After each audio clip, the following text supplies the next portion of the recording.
근데 저희가 이제 지난주부터 진정한 구원 시리즈를 시작했습니다. 진정한 구원이란 무엇인가? 그래서 지난주 여러분들 기억나실지 모르겠어요. 두렵고 떨림으로 너희 구원을 이루어 가라. 그 의미는 우리가 구원에 대해서 성경이 세 가지 시제를 말하고 있는데, 우리가 구원을 얻었다, 칭의의 사건, 구원 얻을 것이다, 영화의 사건. 그러나 지금 우리가 이 땅에 살고 있는 동안 구원을 이루어가는 것을 우리가 성화라고 하고, 우리가 주님을 닮아가는 것이라고 말씀을 드렸죠. 근데 우리가 어떻게 두렵고 떨림으로 구원을 이루어갈 수 있다고 그랬습니까? 어떻게 우리가 두렵고 떨림으로 구원을 이루어갈 수 있다고 그랬죠? 순종함으로만 구원을 이루어가는 것이다. 곧 순종이 구원을 이루어가는 것이다. 하나님의 말씀에 순종하며 살아가는 것이 구원을 이루어가는 것이고, 그것이 주님을 닮아가는 것이고, 그것이 성화이고, 그것이 좁은 길을 가는 것이고, 그것이 하나님을 사랑하는 것이고, 그것이 성경 전체의 주제다라고 말씀드렸죠. 네, 제가 지난주에 이제 이 말씀을 나눈 다음에 주중에 저희 교회에 이제 그 등록하신 지 얼마 안 되는 한 성도님으로부터 이메일을 받았습니다. 그래서 그분께 허락을 받지 않았는데 잠깐 여러분들에게 소개를 해드리면 좋겠습니다. 왜냐하면 이것이 오늘날 이분만의 고민이 아니라 정말 저는 이런 고민을 하는 분들을 실제적으로 제가 접하고 있기 때문입니다. 저는 오랜 고심 끝에 얼마 전부터 주일 예배를 참석하고 있습니다. 타 교회에 다니고 있었으나 다른 많은 성도님들처럼 저도 몇 년 전부터 목사님의 설교를 경청하고 있었습니다. 참고로 저는 침례교회에서 믿음 생활을 시작했지만 이후로 순복음, 감리교, 장로교를 다녔습니다. 본의 아니게 제가 한국과 미국, 또 미국 내에서도 이동이 많아서 그랬습니다. 그러나 어떤 교회를 다녔어도 무언가 2% 부족하고 확실하지 않았던 부분이 있었는데, 지난주일 목사님 설교 중에서 그 부분이 확실하게 정리되었기에 첫 번째로 주님께 감사하고 목사님께도 꼭 감사 말씀드리고 싶어서 메일을 띄우게 되었습니다. 저는 예수님 영접하고 성경을 조금씩 읽고 공부하면서 언제부턴가 궁금한 것이 하나 생겼었습니다. 그것은 다름이 아니라 하나님 보시기에 난 정말로 진짜인가 가짜인가 하는 물음이었습니다. 어떻게 보면 구원받은 것 같기도 하고, 또 어떤 때 내가 나를 보면 아닌 것 같기도 하고, 이 말씀에 비춰보면 믿고 시인하면 구원을 얻는다고 하니까 그런가 보다 하다가, 또 다른 말씀을 보면 아리까리하기도 하고 도무지 알 수가 없었습니다. 제가 이분께 참 감사한 것은 정말 이렇게 솔직하게 써주셨다. 정말 우리가 신중하게 우리의 구원을 되돌아본다면 이렇게 고민하는 게 정상입니다. 사실 고민하지 않는 사람은 둘 중에 한 가지인데, 진짜 그분은 하나님의 자녀 확신이 있거나 아니면 아예 관심이 없거나, 그런 분들이겠죠. 왜냐하면 예수님은 천국을 가르치시면서 천국에 들여보내기 전에 항상 구별하시는 것 같은데, 알곡과 가라지, 양과 염소, 좋은 물고기와 나쁜 물고기 등등, 이분이 이런 거 말하는 거 보면 성경을 좀 읽은 분 같아요. 왜냐하면 이런 거 있는지도 모르거든요. 그 이유는 진짜와 가짜가 있어서라고 생각되었습니다. 그리고 이 진짜와 가짜를 예수님만이 아시고 마지막 날에 갈라진다는 점이 저에게 물음을 던졌었던 것입니다. 더구나 마태복음 7장에는 그날에는 많은 사람들이 주님께 와서 우리가 주의 이름으로 선지자 노릇하고 귀신을 쫓아내고 능력을 행했는데 어찌 우리를 모른다고 하느냐며 따지는 사람들이 결국에는 쫓겨나서 슬피 울며 이를 갈게 되었다고 하신 말씀은 늘 나를 괴롭게 했습니다. 나는 선지자 노릇한 적도 없고 귀신을 쫓아낸 적도 없고 능력이 비슷한 일을 한 적도 없는데, 이런 위대한 일들을 하신 분들도 못 들어갈 수 있다면 과연 나는 어떠한가? 혹시 지금 내가 구원받았다고 착각하고 신앙생활을 하는 게 아닌지 몹시 궁금했었습니다. 실제로 나는 구원받지 못했으면서 받았다고 착각하고 살다가 그날에 주님 앞에 섰을 때 비로소 아니었음을 깨닫는다면 그때는 기회가 없는데 어떡할 수가 없잖아요. 그래서 저는 상담도 많이 했었어요. 처음에는 잘 모르니까 믿음 생활한 지 얼마 안 되었으니까 괜찮았는데 점점 시간이 흐르면서 이제는 솔직히 속된 말로 쪽팔려서 교회에 물어보지도 못하고 벙어리 노릇하고 있었습니다. 믿음 생활한 지 30년이 넘어가는데, 집사인데, 중고등부 선생인데 아직도 구원의 확신이 없어서 저 구원 받았나요? 안 받았나요? 라는 질문을 할 수 있느냐고요. 저 혼자 스스로 나는 정말로 믿음이 없는 사람이구나, 어찌하여 계속 의심만 하고 있느냐라고 자책하면서 마음 한구석이 늘 찜찜했었는데 이제야 그 문제로부터 해방되게 되었습니다.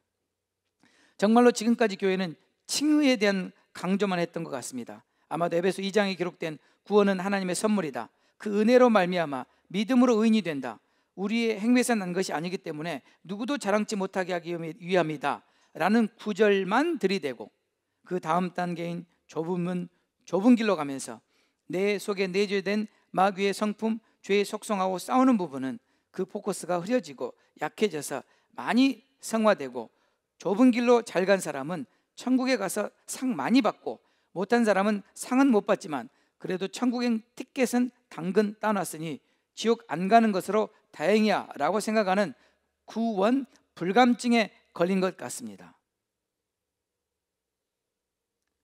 너무 감사드리는 게 제가 오늘 이런 이야기를 하려고 하거든요. 제 평생의 소원이 하나 있었는데 그것은 제가 이 땅에 살아있을 때 예수님 만나서 나의 상태에 대해서 직접 물어보고 싶었던 겁니다. 주님 보시기에 나는 진짜 그리스도인인지 아니면 척하며 사는 날라리인지. 그런데 이제 그러지 않아도 될 것 같습니다. 지난주 목사님의 설교 말씀을 듣는 동안 성령님께서 어지러웠던 제 마음을 잘 조명해 주시고 정리해 주셨기 때문입니다. 목사님 설교의 진정한 구원 말씀이야말로 삼박자 구원이라고 생각합니다. 첫째, 회개하고 예수님을 나의 구세주로 영접하고 십자가의 의를 힘입어 값없이 의인이라 칭함을 받은 후에는 반드시 다음 단계인 두 번째, 내 속에 있는 마귀의 성품, 죄의 습성, 세력과 힘써 싸움을 평생 동안, 아니 주님 앞에 서기까지 해야 하는 것은 해도 되고 안 돼도 되는 옵션이 아니라 반드시 해야 하는 맨드터리 오더이며, 마지막으로 셋째는 주님 오셔서 우리의 구원이 완성된다는 뜻이 무엇인지 이제야 비로소 깨닫게 되었습니다. 그동안 끊임없이 나는 정말 구원받았는지, 나는 제대로 하고 있는지라는 질문을 할 때마다 꼭 믿음이 없어서 의심하는 것 같아 정죄의식에 시달려 괴로웠는데 이제 그러지 않을 것입니다. 목사님 분명히 그러셨거든요. 가끔 그런 생각을 하는 것이 좋은 거라고. 이제서 뒤돌아보니 제 속에 무슨 선한 것이 있어서 계속 그런 질문을 했겠습니까? 전적으로 주님의 은혜이며 흘러 돌아와서 이곳 사랑과 진리교회 벤자민 목사님을 만나게 되어 정말 기쁘고 주님께 감사드립니다. 저도 기쁩니다. 제가 배우고 깨닫는 진리를 제 아이들에게도 열심히 가르치겠습니다. 아멘. 저는 이런 비슷한 내용의 고민을 정기적으로 받습니다. 그런데 이런 질문을 하는 분들은 평신도도 있지만 신학생들, 목회자들이 의외로 많다는 사실입니다. 이건 뭘 말하냐면 어딘가 지금 교회 안에는 심각한 문제가 있다는 사실이죠. 여러분, 제가 지난주에 아더 핑크 목사님의 글을 인용해 드렸고 그다음에 박영돈 교수님의 글을 인용해 드렸지 않습니까? 기억나시죠? 제가 앞으로 이 구원론을 다루면서 주로 이 박영돈 교수님과 그 다음에 칭의와 성화라는 책을 쓰신 김세윤 박사님의 글을 인용하려고 하는데, 그 이유는 이 두 분이 지금 우리가 다루고자 하는 내용을 집중적으로 공개적으로 다루고 계실 뿐만 아니라 또 두 분이 그걸 가지고 또 논쟁을 하고 계시기 때문에 저희들에게 실제적인 도움이 된다고 판단돼서 그분들을 인용합니다. 또 그분들을 인용하는 이유는 다시 말씀드리지만 그분들이 적어도 한 분은 한국에서 한 분은 미국에서 그 분야에서는 인정받는 학자이니까요. 그래서 저 같은 무명인이 말해봐야 아무도 안 믿지만 그래도 그런 정말 인정받는 그런 학자들이 얘기하면 또 다들 귀를 기울일 수밖에 없는 그런 위치에 있는 분들이니까, 또 그분들이 요약 정리를 제법 잘 하셨어요. 그래서 제가 그분들 인용하는 거니까 왜 그분들을 인용하느냐라고 오해 없으시기 바랍니다. 참고로 제가 그 두 분들을 좋아서 인용하는 건 아니에요. 또 그 두 분들의 의견을 다 제가 동의하기 때문에 인용하는 것도 아니에요. 그분들이 옳은 것은 옳은 것이고 제가 개인적으로 생각했을 때 잘못된 것은 잘못된 것이라고 그렇게 저는 보면서 저도 제 자신을 그분들의 의견과 한번 비추어 보고 맞춰보고 저도 또 배울 수 있고 저도 또 잘못된 부분이 있을 수 있기 때문입니다. 그렇게 이해하시고 제가 이분들을 인용해도 좀 참아주세요. 그렇게 좀 지루하고 오늘 설교는요, 제가 이제 칭의에 관해서 얘기를 하려고 하는데 정말 지루하거든요. 정말 하고 싶지 않은 설교예요. 왜냐하면 이 설교하면 다 좋을 걸 제가 알아요. 그리고 좀 내용이 어려워요. 칭의가 좀 내용이 어려운데 알고 보면 간단한 건데 이걸 이제 성경적으로 신학적으로는 또 되게 어려운 말만 또 골라서 쓰거든요. 학자들은 그런다고 그랬잖아요. 그래서 제가 지금부터 읽어드리는 말씀을 들으시면서 도대체 뭔 말이요? 이러실 거예요. 그러면 나중에 언제나 중요한 것은 결론이거든요. 뭔 말인지 모르겠어 도대체. 그러나 목사님이 결론은 내려주시겠지. 오늘 설교가 다 끝나고 맨 마지막에 결론만 이해하시면 돼요. 과정에 뭐 그런 분들이 뭐라고 했디야 그런데 잘 모르겠어. 그렇게 생각하시면 돼요. 박영돈 교수님이 오늘의 구원과 성화라는 주제로 글을 쓰셨는데 대단히 중요한 글이라고 생각돼서 여러분들 읽어드립니다. 이분이 오늘날 교회에 문제가 있다, 한국 교회가 안고 있는 심각한 문제는 교인들의 삶과 인격이 변하지 않는다는 것이다. 그동안 한국 교회가 이룬 양적 팽창에 비해 그 영적 성숙과 성화의 진전은 매우 저조하다는 것이다. 한국 교회는 많은 이들을 구원하는 데는 성공했으나 그들을 거룩하게 하는 데는 실패한 것 같다. 여기서 고개를 끄덕이면 안 돼요. 왜냐하면 저는 동의하지 않기 때문입니다. 이분은 한국 교회는 많은 이들을 구원하는 데는 성공했다고 했지만 저는 그렇게 생각지 않습니다. 한국 교회는 많은 이들을 구원하지 못했다. 이렇게 말하면 옳을 것입니다. 한국 교회는 많은 이들을 교회로 모으는 데는 성공했다. 그러나 그들을 구원하는 데는 실패했다. 성화는 말할 것도 없고요. 저는 그렇게 생각해서 이 교수님과 동의하지 않습니다. 그러기에 구원과 성화의 심각한 괴리 현상을 극복해야 할 시급한 과제를 안고 있다. 무율법주의적인 혼란.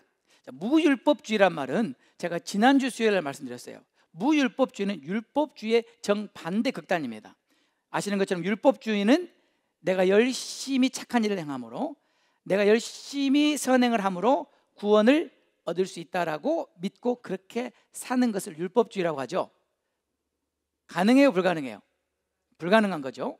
그럼 정반대의 극단인 무율법주의는 뭐냐면 나는 더 이상 율법 아래 있지 않고 은혜 아래 있기 때문에 나는 율법을 지킬 필요도 없고 율법은 내게 필요 없다라고 생각하면서 마음대로 살면서 자기는 틀림없이 구원 얻었다고 착각하며 사는 사람들, 방종주의에 치우친 극단을 무율법주의라고 합니다.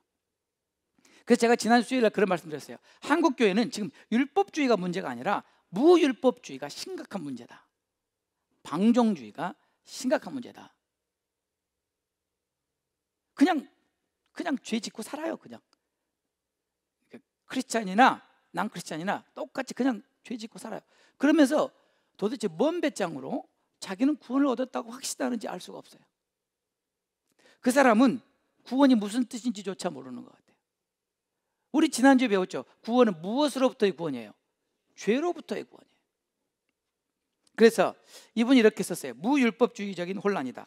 왜 우리 교회 안에 이러한 성화의 공백, 즉 이분이 표현은 칭의와 성화 사이에 갭이 있다, 이 공백이 야기되었는가? 우리는 그 원인을 우선적으로 우리 교회 안에 만연해 있는 잘못된 가르침에서 찾아야 할 것이다. 잘못된 가르침이 뭔지 보겠습니다.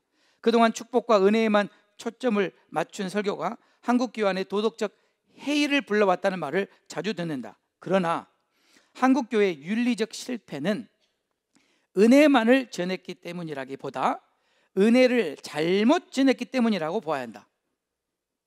제가 이거 말씀드렸죠? 말씀드렸는데 극단적인 은혜 말씀드렸죠? 본회퍼의 말로 표현하자면 값진 은혜를 값싼 은혜로 잘못 전했기 때문이다. 그러면 한국교회에 무율법적인 혼란을 초래한 값싼 은혜의 복음은 어떤 것인가?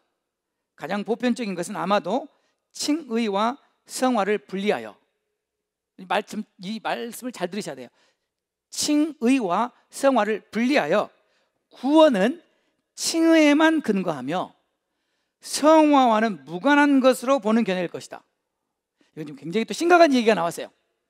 자, 다시 물어보세요. 여러분, LTC 오기 전에 솔직히 대답해서 LTC 오기 전에 구원은 칭의에만 근거하고 성화는 구원과 상관이 없다라고 배운 분 손 들어보세요. 높이 들어보세요. LTC 오기 전에 이것밖에 안 돼요? 그럼 어떻게 배우셨어요? 그러면 LTC 오시기 전에 구원은 칭의와 성화 모두와 관계 있다고 배운 분 손 들어보세요. 나머지는 뭐예요? 아예 배우신 적이 없군요. 아예 들어보신 적이 없군요. 이게 현실입니다. 이게 현실. 자, 이분이 한국교회 개혁주의 보수 정통 신학교회 대학원의 간판 교수님이에요. 이분이. 근데 이분이 구원은 칭의에만 근거하고 성화와는 무관한다고 가르치는 것은 잘못된 가르침이라는 거예요. 근데 대부분의 한국교회가 이렇게 가르치고 있거든요. 이런 가르침에 의하면 성화는 구원의 필수적인 요소가 아니라 부수적인 것이며 기껏해야 천국에서의 상급과 관련될 뿐이다. 이렇게 배웠죠? 이게 잘못된 가르침이래요. 저도 그렇게 배웠거든요. 장로교에서. 근데 저도 잘못 배운 거예요. 그래서 삶과 인격에 아무런 실제적인 변화가 없어도 칭의의 근거에서만 구원을 얻는다. 그러나 이러한 가르침은 비성경적일 뿐 아니라 종교개혁자들의 구원론과도 거리가 멀다. 칼빈은 칭의와 성화를 구분하면서도 그 둘 사이에 긴밀한 연결성을 강조하였다. 그의 가르침에 의하면 칭의와 성화는 항상 함께 가는 것이며 실제로 결코 분리될 수 없다. 칼빈은 이렇게 말했답니다. 칭의가 진짜 정말 유효한 칭의라면 성화는 반드시 필연적으로 따르게 되어 있다. 이렇게 말했어요. 다시 말씀드리겠습니다. 칭의가 진짜라면, 다시 말하면 정말 우리가 거듭났다면, 정말 우리가 하나님의 자녀라면 성화는 반드시 필연적으로 따르게 되어 있다. 뒤집어 말하겠습니다. 성화가 없는 삶은 칭의가 가짜다, 그 말입니다. 제 말이 아니고, 물론 칼빈이 한 말이 다 맞지 않지만 이건 성경적으로 옳아요. 제가 앞으로 칭의와 성화에 대해서 말씀드릴 거예요. 계속해서 이 교수님이 칭의와 성화의 관계에 대해서 말씀합니다. 개혁주의 교의학은 구원론에 이르러 그 절정에 도달한다고 해도 과언이 아닐 것이다. 개혁주의는 장로교라고 생각하시면 돼요. 교회가 전하는 복음의 핵심은 예수 그리스도 안의 구원이며 그 은혜의 지극히 풍성합니다. 그러므로 구원론은 교회의 설교와 가르침에서 가장 큰 비중을 차지하는 주제들을 다룬다. 그만큼 올바른 구원론의 정립은 교회의 사활이 달린 문제이다. 올바른 구원론의 정립은 교회의 사활이 달린 문제이다. 물론 이 말도 맞지만 저는 이렇게 생각합니다. 올바른 구원론의 정립은 기독교의 사활이 달린 문제다. 특별히 개혁교회는 중세 로마교회의 잘못된 구원론, 여러분 아시죠? 로마 캐톨릭이 잘못된 구원을 갖고 있다는 거 아시죠? 잘못된 구원론을 개혁함으로 출범할기에 다른 교회와 구별되는 독특성이 구원론에서 두드러지게 나타난다. 성경적으로 개혁된 구원론을 개혁교회임을 증명하는 표징처럼 여겨왔으며 바른 교회와 이단을 구분하는 척도로 삼아왔다. 조금 어렵죠? 네, 학자들은 이래요. 쉬운 말 놔두고 어려운 말만 써요. 그러므로 개혁교단에 속해 있으면서도 개혁주의 구원관과 거리가 먼 메시지가 전파되는 교회는 진정한 개혁교회라고 할 수 없다. 오늘날 개혁교회임을 표방하면서도 전혀 개혁되지 않은 구원론을 전하는 교회가 부지기수다. 적다는 말이에요, 많다는 말이에요. 자, 이 말은 무슨 말이냐면요, 한국교회 대부분의 개혁교회가 올바른 구원론을 가르치지 않고 잘못된 구원을 가르친다는 말이거든요. 한국교회에 만연한 무율법주의적 폐단을 불러온 값싼 은혜의 복음, 즉 무조건 믿기만 하면 구원받는다고 가르치는 것은 개혁주의 구원론에서 도무지 찾아볼 수 없는 이단적인 가르침이다. 한번 더 읽을게요. 무조건 믿기만 하면 구원받는다. 그렇게 배웠어요, 안 배웠어요? 그렇게 배우신 분 손 들어보세요. 그렇게 아예 배운 적이 없는 분, 아예 배운 적이 없는 분이 나아요, 차라리. 잘못 배운 것보다. 무조건 믿기만 하면 구원받는다고 그렇게 배웠지 않습니까? 그런데 그것은 개혁주의 구원론에서 도무지 찾아볼 수 없는 이단적인 가르침이래요. 자, 이분은 무슨 말이냐면 한국교회 장로교 대부분이 이단이다, 그 말입니다. 지금 반면에 도덕적인 해이와 방종에 대한 반작용으로 거룩한 삶을 강조하는 메시지는 또 다른 극단인 새로운 율법주의로 치우쳐 종교개혁의 취지를 무색하게 만들고 있다. 자, 무슨 말이냐면 무조건 믿기만 하면 구원받는다. 그래서 이것을 강조하면 방종주의, 이단적인 가르침에 빠질 수가 있고, 반대로 우리가 말씀대로 살아야 된다, 거룩한 삶을 살아야 된다, 이걸 너무 지나치게 강조하면 율법주의에 빠질 수 있다는 거예요. 그러니까 이 양 극단에서 항상 밸런스를 유지하는 게 중요하다고 제가 지난 화요일 수요일에 말씀드렸죠. 교회가 참으로 개혁되기 위해서는 구원론의 개혁이 시급하다. 이분이 그 심각성을 느낀 거예요. 지금 한국교회는 구원론의 개혁이 지금 시급하다. 올바른 구원의 진리가 강단에서 선포될 때 우리 교회는 진정한 개혁교회의 모습을 회복하게 될 것이다. 루터는 칭의 교리가 성화의 중요성을 약화시킨다는 카톨릭의 비난에 대응하여, 이게 무슨 말이냐면요, 루터가 칭의를 강조했잖아요. 칭의는 믿음으로 의롭다함을 받는다.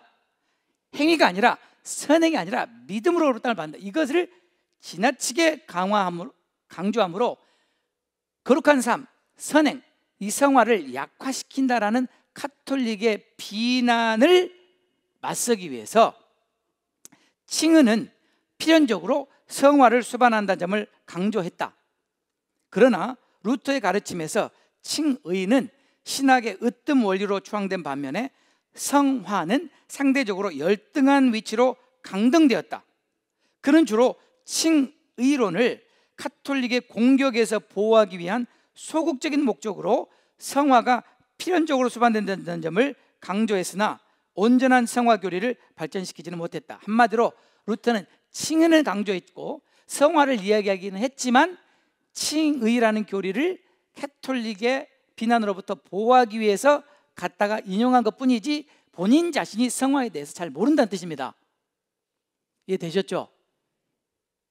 이렇게 칭의에 집중된 채 성화를 소홀히 대하는 경향은 급기야 개신교 안에 무율법주의라는 극단적인 형태로까지 발전하였다. 개신교 안에 만연하게 나타나는 이 현상은 칭의와 성화를 지나치게 분리하여, 두 개를 완전히 분리시켜서 성화를 구원과 무관한 것으로 만들어버린 오류에서 비롯된 것이다. 성화가 구원과 무관하다는 것은 오류라고요. 이해하셨어요? 네. 이런 논리에 의하면 성화는 구원의 필수적인 요소가 아니라 부수적인 것이며 기껏해야 천국에서 상급과 관련될 뿐이다. 제가 거짓말이라고 그랬죠. 여러분, 제가 옛날 적에 거짓 구원론을 제가 말씀드린 적 있죠. 거짓 구원론 기억나세요? 거짓 구원론에서 거짓말 중에 하나가 뭐였어요? 구원은 믿음으로 얻는다, 행하면 상급에 가게 된 것이다. 이 말이 그 말이에요. 구원은 칭의에 근거한 거지 성화는 별개다. 성화는 상급과만 관련, 이것이 오류고 잘못된 가르침이다. 제가 그때 옛날부터 얘기했잖아요.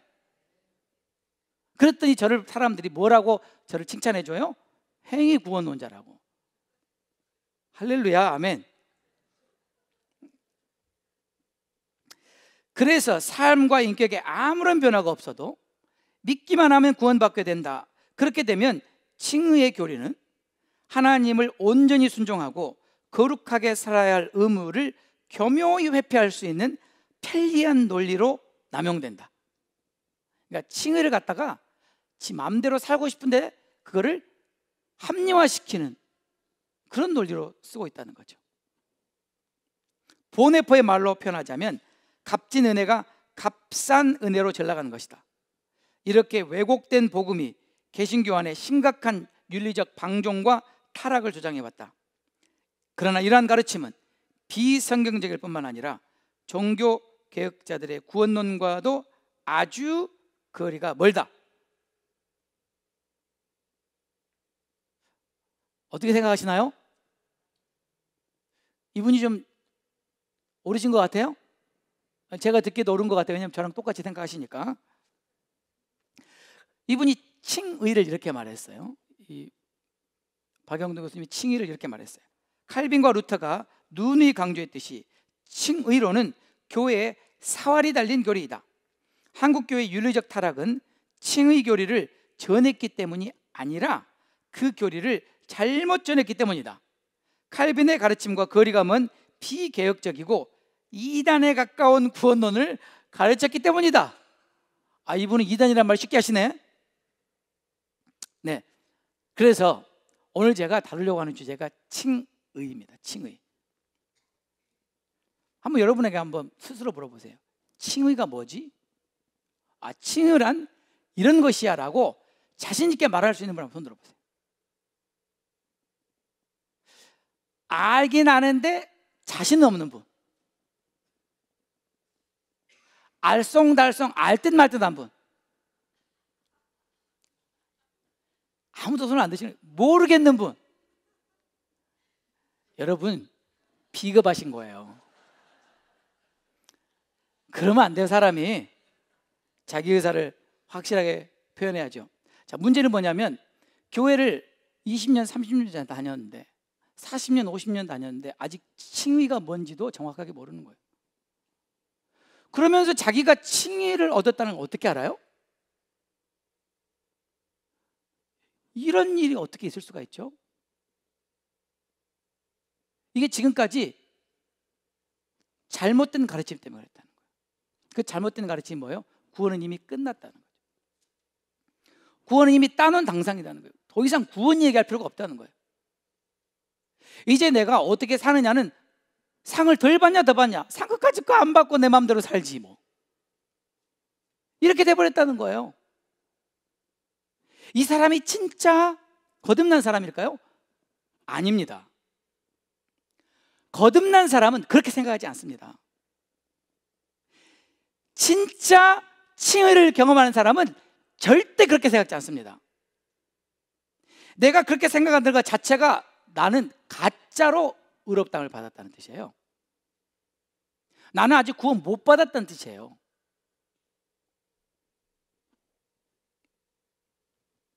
그래서 저희가 칭의부터 다루려고 합니다. 진정한 구원론에 있어서 칭의를 다루지 않으면 다른 것은 다룰 수가 없기 때문이죠.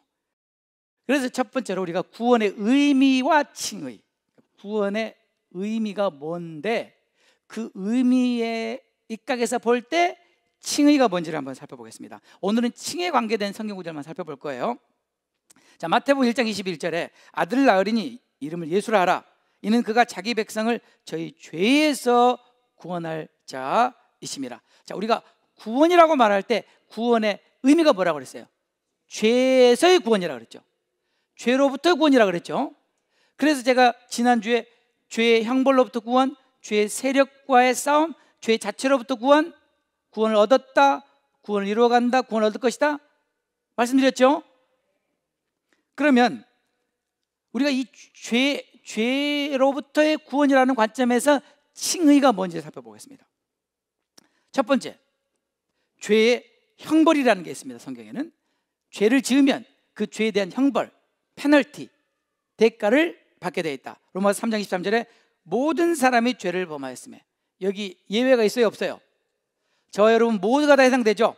모든 사람이 죄를 범하였다. 그래서 그 결과가 뭐예요? 로마서 6장 23절에 죄의 삭은 사망이다. 히브리서 9장 27절에 한 번 죽는 것은 사람에게 정하신 것이요 그 후에 심판이 있을 것이다. 그래서 자, 이 죄의 형벌의 문제가 대두된 겁니다. 이 죄의 형벌, 사망, 이 문제를 우리가 어떻게 해결할 것인가? 이걸 해결하지 못하면 우리는 영원한 형벌인 사망에 처할 수밖에 없기 때문에, 그래서 예수님께서 우리의 그 형벌을 대신 받으셨다. 이걸 대속이라고 그러죠. 우리 멤버십 때 배웠죠? 대속. 히브리서 9장 28절 이와 같이 그리스도도 많은 사람의 죄를 담당하시려고 단번에 들이심 받으셨다. 베드로전서 2장 24절에 치 나무에 달려 그 몸으로 우리 죄를 담당하셨다. 고린도후서 5장 15절에 저가 모든 사람을 대신하여 죽으셨다. 자, 예수님이 우리 대신에 이 형벌을 받으셨다. 됐죠? 이것을 다른 말로 뭐라고요? 대속이라고 한다. 그렇기 때문에 그분이 우리의 형벌을 대신 받았기 때문에 우리는 그 형벌로부터 구원을 얻었다. 그래서 요한복음 5장 24절에 내가 진실로 너에게 이르노니 내 말을 듣고 또 나 보내신 자를 믿는 자는 영생을 얻었고 심판에 이르지 아니하나니 사망에서 생명으로 옮겼느니라. 이거 완료 시제라고 그래요. 사망에서 생명으로 옮겼다. 내가 마땅히 받아야 될 사망의 형벌, 죽음의 형벌을 예수님이 대신 받으셔서 나는 죽지 않고 생명을 얻게 됐다.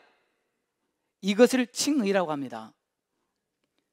그 다음에 우리가 죄의 형벌로부터만 우리가 구원을 얻은 것이 아니라 죄를 지은 자마다 죄의 종이다. 죄가 죄인을 억압하는, 붙들어매는 이 결박, 이 사슬, 이것으로부터 우리를 풀어주는 게 또한 칭의라고 그랬어요. 한번 보겠습니다. 죄의 결박으로부터의 해방.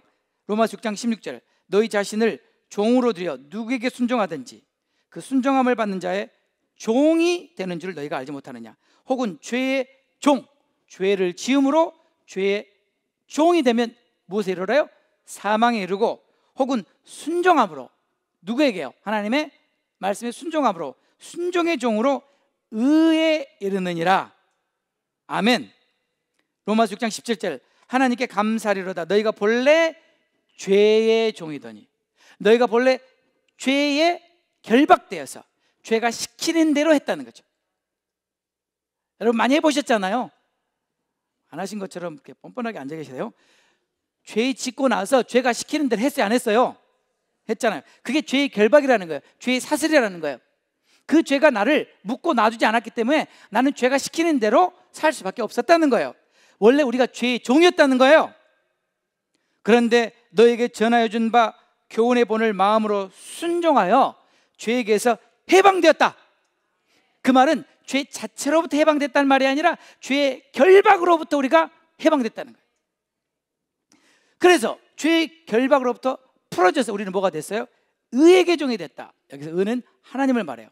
무슨 말이냐면 내가 죄를 짓고 난 다음에 죄의 종이 됐어요. 그래서 죄를 주인으로 섬겼어요. 죄가 시키는 대로 살았어요. 그런데 예수님께서 그 결박을 끊어주셨다는 거예요. 그래서 이제 나는 누구에게 종이 된 거예요? 하나님의 종이 된 거예요. 하나님의 종이 됐으면 나는 누구를 섬기는 거예요? 하나님을 섬기는 거예요. 전에는 누구를 섬겼는데요? 죄를 섬겼는데 예수님께서 그 죄로부터 나를 해방시켜 주셨으니까 나는 이제 누구를 섬긴다는 거예요? 하나님을 섬긴다는 거예요. 또 로마서 6장 22절에 이제는 너희가 죄에게서 해방되고 하나님께 종이 되어, 방금 우리가 봤죠. 자, 죄에서 해방되어 죄의 결박에서 풀려나서 하나님께 종이 되어 하나님을 섬기는 자가 되어서 거룩함에 이르는 열매를 얻었으니 이 마지막은 영생이다. 자, 여기 보세요. 죄에서 해방되고 하나님의 종이 된 걸 뭐라고요? 칭의. 그런데 이 말씀에 보면 곧바로 거룩함에 이르는 열매를 얻었으니 이 마지막은 영생이다. 칭의와 성화와 영화가 연결되어 있죠. 연결되어 있는 거 보이세요? 칭의는 곧 성화로 연결되는 거 보이세요? 그것의 마지막이 영화인 거 보이세요? 갈라디아서 5장 1절에 그리스도께서 우리로 자유케 하려고 자유를 주셨으니 그러므로 굳세게 서서 다시는 종의 멍에를 매지 말라. 예수님께서 우리를 자유케 해주셨어요. 무엇으로부터요? 죄의 노예로부터. 자, 이제는 내가 자유함을 얻었어요. 자유함을 얻었다는 것은 그 전과 아주 다른 거예요, 상황이. 그 전에 제가 자유하지 못했을 때는 죄가 시키는 대로 했다니까요. 근데 이제 자유하게 됐어요. 그러면 죄가 시키는 대로 할 수도 있고 안 할 수도 있어요, 이제는. 그리고 내가 하나님을 섬길 수도 있고 섬기지 않을 수도 있어요. 왜요? 자유케 됐잖아요. 그리스도가 나를 자유케 해주셨어요. 결박을 풀어주셨어요, 죄로부터. 이제 나는 죄를 지을 수도 있고 하나님을 섬길 수도 있는 자유가 주어졌다는 거예요. 이게 차이라는 거예요. 칭의를 경험한 사람은 이 자유가 주어집니다. 칭의는, 잘 들으세요, 죄의 형벌인 사망으로 도리를 생명으로 옮겨주신 것을 칭의라고 하고, 죄에 속박되던 결박을 풀어주셔서 우리가 죄의 종에서 자유케 돼서 하나님의 종이 된 것을 칭의라고 하고, 이제 그 자유로 내가 죄를 지을 수도 있고 하나님을 섬길 수 있는 이 자유를 얻게 된 것을 다른 말로 칭의라고 한다. 아시겠죠? 또 다른 칭의의 개념을 죄의 형벌 또는 죄와 관련해서 이렇게 설명합니다. 흑암의 권세에서의 구원이다. 골로새 1장 13절에 그가 우리를 흑암의 권세에서 건져내사 그의 사랑의 아들의 나라로 옮기셨다. 그가 누구예요? 하나님께서 우리를 흑암의 권세란 말은 통치란 말이에요. 그러니까 흑암의 통치 아래에 있었던 우리를 건져내서 어디로 옮겨주셨다고요? 그의 사랑의 아들의 나라, 즉 하나님 나라로 옮겨주셨다. 그 말은 하나님의 통치 아래에 있게 되었다. 잘 들으세요. 흑암의 통치 아래에 있던 나를 건져주셔서 하나님 나라의 통치, 룰러십 안에 나를 두셨다. 이게 칭의라는 거예요. 다른 말로 칭의는 뭐냐면 주인이 바뀌었다, 통치자가 바뀌었다는 거예요. 그 전에 나는 흑암의 통치 아래에 있었지만 이제는 하나님의 통치 아래에 있다. 하나님 나라 안에 있다. 하나님 나라에 소속되어 있다, 그 뜻입니다. 나는 하나님 나라의 시민이다, 그 말입니다. 이것은 단순히 신분의 변화만을 말하는 것이 아니라 이것은 누가 나의 통치자이냐, 누가 나의 주인이냐를 정확하게 말해주는 거예요. 이것을 칭의라고 합니다. 이해되셨죠? 네. 그래서 이 칭의와 성화라는 책을 쓰신 김세윤 박사님은 바로 이 내용, 이 칭의를 독일 신학자 케제만의 글을 인용해서 이렇게 썼는데, 이게 좀 굉장히 딱딱한데 제가 빨리 읽어버릴 테니까 얼른 듣고 넘어가 버려요. 네. 케제만이라는 아주 유명한 신학자가 있습니다. 케제만은 칭의는 아담적 죄인들이란 아담의 범죄로 말미암아 모두가 다 죄인된 사람들을 말해요. 하나님이 그리스도의 속죄 제사, 예수님이 우리 대신에 십자가에 죽으심으로 대신 값을 지불하신 속죄 제사를 통해 사탄의 통치 아래에서 해방되어 자신의 통치, 하나님 나라의 아래로 이전하는 것을 말한다. 그러니까 이 신학자는 칭의를 뭐라고 그랬다고요? 사탄의 통치에서 하나님의 통치로 이전한 것을 칭의라고 그랬다는 거예요. 하나님이 죄인들을 용서하고 자신의 나라로 이전시켜 자신의 백성 만듦은, 구원의 은혜는 이제 그들이 하나님의 통치에 의지하고 순종하며 살아야 한다는 요구, 윤리적 의무를 담고 있다. 자, 무슨 말이에요? 정말 우리가 칭의를 경험했다면 우리는 하나님 나라에 속하게 된 것이다. 하나님 나라는 우리에게 순종을 요구한다. 말 돼요, 안 돼요? 아, 당연하죠. 자, 여러분 미국 시민이 아니에요. 그러면 미국 정부가 여러분에게 세금을 물을 수 있는 권리가 있어요, 없어요? 여러분은 그 세금을 낼 수밖에 없는 의무가 있어요, 없어요? 그게 순종할 수밖에 없죠. 왜요? 미국 시민이니까. 자, 무슨 말이에요? 여러분이 어느 나라에 속하든지 그 나라의 법에 순종할 의무가 있지, 이건 선택이 아니라는 거예요. 자, 잘 들으세요. 칭의라는 것은요, 사탄의 나라에서 사탄의 법대로 살다가 하나님 나라로 이전시켜 주셔서 이젠 하나님의 법에 순종하며 사는 게 칭의라는 거예요. 바꿔 말하면 내 삶에 순종이 없다. 내가 칭의 받은 거예요, 못 받은 거예요? 못 받은 거라는 거죠. 두 번째로 지금까지는 죄의 형벌과 관련해서 칭의를 성경이 뭐라고 말하는지 봤는데, 이번에는 지난주에 제가 신학적인 이해를 돕기 위해서 죄의 직접적인 결과와 죄의 간접적인 결과를 설명했어요. 기억나세요? 네, 안 나실 줄 알아요. 괜찮아요. 제가 설명해 드릴게요. 제가 또 설명하고 다음에 또 설명하고, 이것만 제가 이 교회에 리타이어할 때까지 했으면 좋겠어요. 여러분, 아담이 범죄함으로 말미암아 즉시 immediately 일어났던 결과가 뭐예요? 하나님과의 관계가 깨진 것이라. 이게 primary consequence of sin이라는 거예요. 죄의 1차적이고 직접적인 결과라는 거예요. 그 모든 것은 하나님과 관계가 깨진 그 부수적인 결과로 온 거예요. 저주가 왔죠, 질병이 왔죠, 고통이 왔죠, 사망이 왔죠, 타락한 죄성을 갖게, 이 모든 것은 하나님과 관계가 깨진 것의 2차적인 결과들이라는 거예요. 이해되셨죠? 그러면 예수님께서 우리를 위해 죽으심으로 그 속죄를 힘입어서 우리가 칭의를 얻었다, 하나님의 자녀가 됐다. 그러면 그 결과로 즉시 회복되는 건 뭐예요? 하나님과의 깨진 관계가 회복되는 것이다. 이걸 칭의라고 그랬다. 이해되세요? 자, 한번 성경을 볼까요? 이사야 59장 1절. 여호와의 손이 짧아 구원치 못하심도 아니요 귀가 둔하여 듣지 못하심도 아니라 오직 너희 죄악이 너희와 너희 하나님 사이를 내었단 말은 분리시켰다, separate 했다. 너희 죄가 그 얼굴을 가려서 너희를 듣지 않게 하셨다. 무슨 말이에요? 하나님과 우리 사이가 단절됐다, 분리됐다, 단절됐다. 이해되셨죠? 네. 그래서 이것을 에베소서는 우리가 영적으로 죽었다라고 말하죠. 허물과 죄로 죽었던 너희.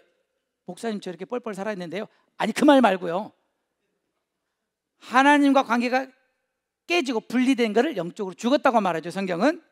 그래서 하나님과 관계가 분리되고 깨짐으로써 어떻게 됐냐? 로마서 5장 10절에 우리가 하나님과 원수가 되었다. 곧 우리가 원수 되었을 때, when we were God's enemies.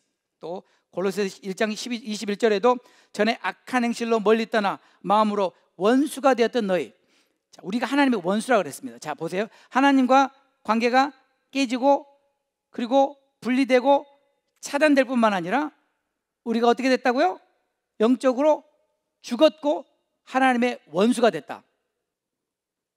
하나님과 원수 되면 어떻게 되겠어요? 여러분, 하나님과 원수 돼 본 적 있으세요? 하나님과 원수가 되면 어떻게 돼요?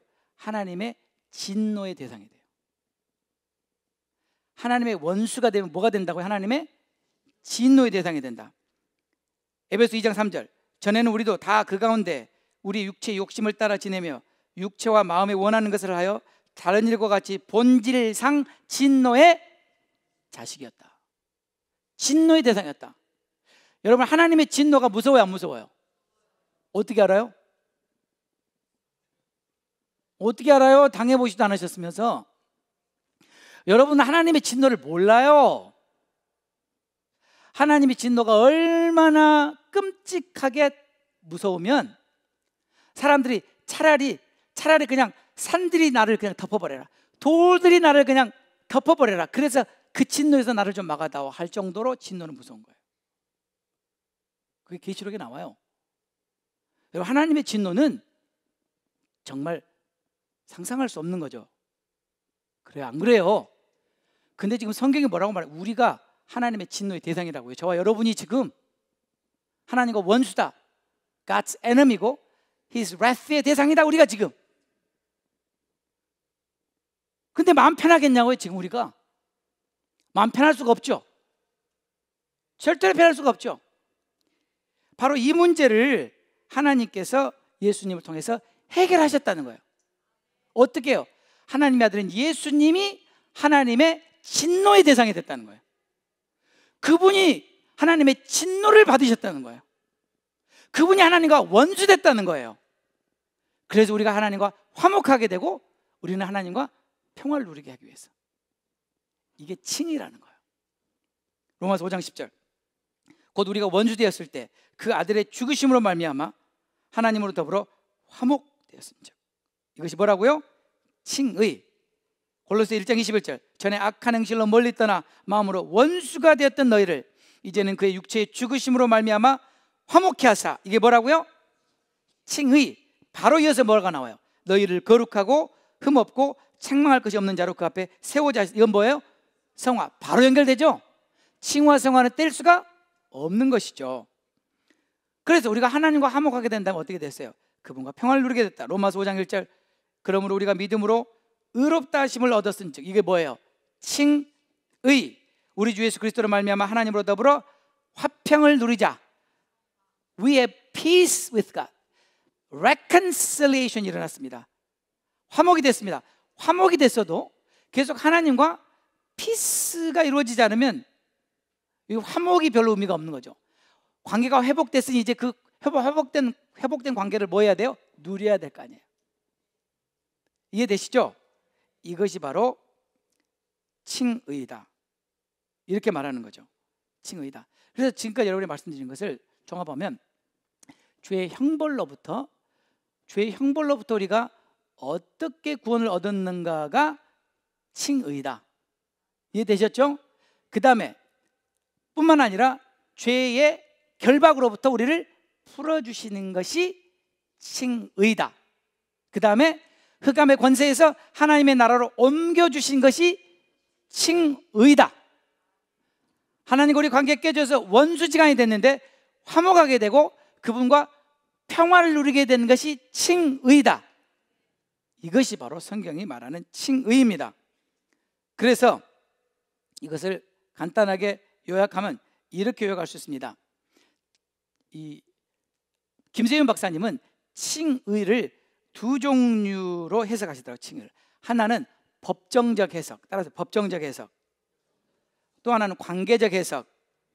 이 둘 다 유명한 학자들이 말한 거예요. 법정적 해석이라고 하는 이 해석은 영국의 크랜필드라는 유명한 학자가 있습니다.